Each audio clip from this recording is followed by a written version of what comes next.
Shalom saudaraku yang dikasihi Tuhan. Kita bersyukur malam hari ini kita punya kesempatan untuk merenungkan kebenaran firman Tuhan bersama dengan seluruh keluarga kita dan bersama dengan seluruh jemaat kita. Sebelum kita mendengar kebenaran firman Tuhan malam hari ini, mari kita berdoa. Bapa di syurga, malam ini kami percaya Engkau ada di tengah-tengah kami, mengurapi kami, memberkati kami di dalam kehidupan kami, di mana malam hari ini kami mau belajar firman-Mu. Ajar kami Tuhan, agar kami dapat mengerti, memahami apa yang kami pelajari bersama-sama malam hari ini di dalam setiap kehidupan kami Bapa di surga. Berkaryalah Tuhan di tengah-tengah kami siap belajar dan merenungkan firman. Terima kasih Tuhan, terima kasih Yesus Kristus, kami sudah berdoa. Amin. Saudaraku yang dikasihi Tuhan, malam hari ini kita mau merenungkan kebenaran firman Tuhan yang terdapat di dalam 2 Korintus 9 ayat yang ke-6.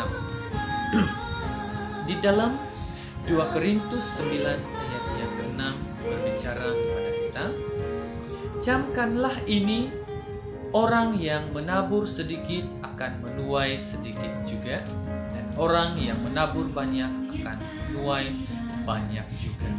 Di dalam ayat firman Tuhan ini yang kita baca bersama, saya senang sekali mengajak kita merenungkan satu tema firman Tuhan yang cukup sederhana, yaitu orang yang menabur. Nah, saudaraku yang dikasihi Tuhan, tidak dinafikan bahwa dalam kehidupan ini berlaku hukum menabur dan menuai.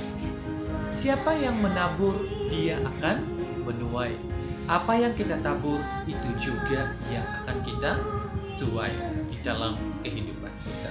Rasul Paulus memperingatkan kita di dalam Galatia 6 ayat yang ke-7 dan ke-8 berkata kepada kita, jangan sesat, Allah tidak membiarkan dirinya dipermainkan.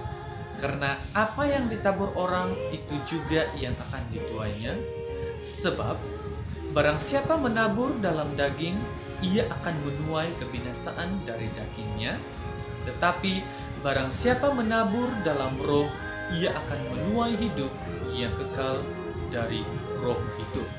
Nah, saudaraku yang dikasihi Tuhan, bila kita menabur kebaikan, kita akan menuai kebaikan juga. Bila kita menabur keburukan, maka hal-hal yang buruk pula yang akan kita tuai di dalam kehidupan kita.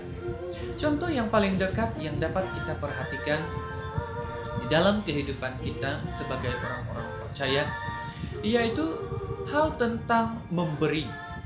Ya, yaitu kita memberi persepuluhan, memberi persembahan, atau memberi sesuatu kepada orang lain. Nah, kita sebagai orang percaya, jangan sampai kita memberi semata-mata karena kita mengharapkan balasan atau imbalan yang kita inginkan di saat kita memberi kepada seseorang atau memberi kepada orang lain. Bagaimanapun juga, tindakan memberi itu bagaikan menabur benih yang satu masa nanti akan menghasilkan buah.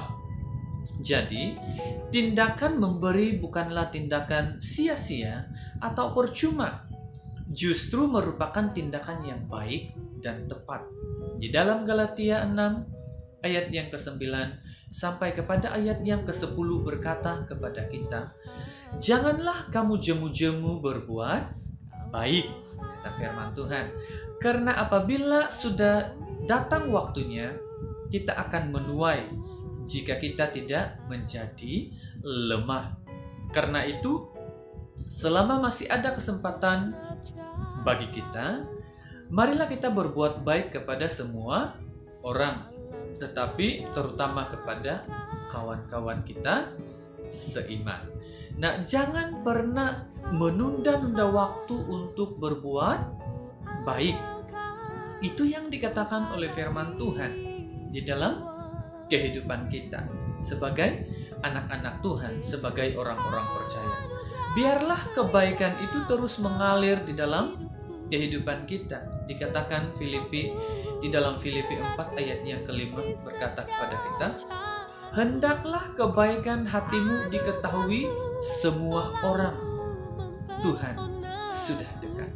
Nah, saudaraku yang dikasihi Tuhan, di dalam kehidupan kita, memberi itu harus dengan rela hati, ya, bukan memberi dengan sesuka hati. Kita memberi sesuai dengan berkat Tuhan yang telah kita terima di dalam kehidupan kita. Bukanlah hal yang mudah bagi orang yang hatinya sudah melekat kepada harta dan uang memberi kepada Tuhan apa yang Tuhan sudah berikan kepada kita. Jadi, saudaraku yang dikasihi Tuhan, memberilah dengan rela hati, ya, di dalam kehidupan kita. Karena Tuhan itu selalu memberi berkat, selalu memberi yang terbaik di dalam kehidupan kita. Jadi, kita sebagai anak-anak Tuhan, kita memberi yang terbaik. Menaburlah benih yang baik di hadapan Tuhan. Karena Tuhan mau melihat setiap benih-benih yang kita tabur itu adalah benih-benih kebaikan, benih-benih yang benar di dalam setiap kehidupan kita. Jadi, sebagai anak-anak Tuhan, buanglah sikap tamak, egois, materialistik dalam diri kita, dan jadilah berkat bagi orang lain, karena apa yang kita tabur tidak akan pernah sia-sia di dalam setiap kehidupan kita. Jadi kita bersyukur karena kita memiliki Allah yang begitu baik, yang begitu sempurna di dalam kehidupan kita. Tuhan selalu mengajar kita untuk menabur yang baik di dalam kehidupan kita. Jadilah orang percaya yang selalu menabur hal-hal yang benar di dalam kehidupan kita. Terima kasih firman Tuhan sampai di sini malam hari ini. Mari kita berdoa. Bapa di sorga, berkati seluruh anak-anakmu, jemaatmu sudah mendengar dan merenungkan firman Tuhan. Ajar kami untuk terus menabur yang baik di dalam kehidupan kami manusia. Kami percaya Engkau Allah sumber damai sejahtera yang selalu memberi damai sejahtera dalam kehidupan kami. Mengajar kami untuk terus memberi, menabur yang baik di dalam kehidupan kami manusia. Terima kasih atas firman-Mu malam hari ini. Firman Tuhan itu terus mengajar kami, mendidik kami menjadi anak-anak Tuhan yang selalu taat dan mempercayakan hidup sepenuhnya di dalam tangan-Mu Bapa. Terima kasih Tuhan. Terima kasih Yesus Kristus. Kiranya berkat Allah terus mengalir di dalam setiap kehidupan anak-anak. Terima kasih Tuhan. Kami sudah berdoa, bersyukur di hadapan-Mu. Amin.